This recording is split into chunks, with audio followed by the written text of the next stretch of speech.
Hello welcome to God stocks. നമ്മൾ discuss ചെയ്യാൻ പോകുന്നത് മഹിമ നമ്പ്യാർ. നമ്പ്യാർ എന്ന വാക്ക് സ്ട്രെസ് ചെയ്ത് പറയണം. ഈ മഹിമ നമ്പ്യാരെ നമുക്കറിയാം, ജയഗണേഷ് അതുപോലെ തന്നെ RDX സിനിമയിലെ നായികയാണ്. അവളിപ്പോൾ എയറിലാണ്, നമ്പ്യാർ ഇപ്പോൾ എയറിലാണ്. എന്താണെന്ന് വെച്ചാൽ അവളോട് റേഡിയോ FM ആങ്കർ ഒരു ചോദ്യം ചോദിച്ചു. എന്ന് വെച്ചാൽ ഈ നമ്പ്യാർ എന്ന് പറയുന്ന വാലെങ്ങനെയാണ് വന്നതെന്ന്. അപ്പോൾ അവൾ അതിന് റിപ്ലൈ കൊടുത്തത് ഇങ്ങനെയാണ്: മഹിമ വന്നതിന് ശേഷം പേരിനൊരു വാലും കൂടി ഉണ്ടെങ്കിൽ, നിങ്ങൾ ആലോചിക്കണം, വാലേ ഇപ്പൊ പിള്ളൈ, മേനോൻ, അതുപോലെ പേരിനൊരു വാല് കൂടി ഉണ്ടെങ്കിൽ കരിയറിന് ഗ്രോത്ത് ഉണ്ടാകും. അല്ലാണ്ട് ജാതിപ്പേരൊന്നല്ല. അവൾ തന്നെ പറയുന്നുണ്ട് കേട്ടോ, അല്ലാണ്ട് ജാതിപ്പേരൊന്നല്ല കേട്ടോ. എന്നുവെച്ചാല് വാലുണ്ടെങ്കിൽ ഒരു ചെറിയ ഗ്രോത്ത് ഉണ്ടാകും എന്ന് അവൾ പറയാണ്.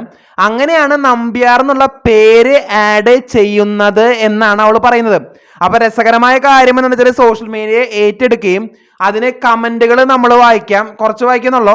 ഉണ്ണിമുകുന്ദൻ 6 വർഷം ബ്ലോക്ക് ആക്കിയത് വെറുതെ തീർന്നില്ല. അതുപോലെ തന്നെ മഹിമ കോംപ്ലാൻ എന്നാക്കിക്കൂടെ, മഹിമ ഫാക്ടം ഫോഴ്സ് എന്നാക്കിക്കൂടെ, നമ്പ്യാറിനെ മാറ്റിയിട്ട് ആക്കിയാൽ നന്നായിരിക്കും.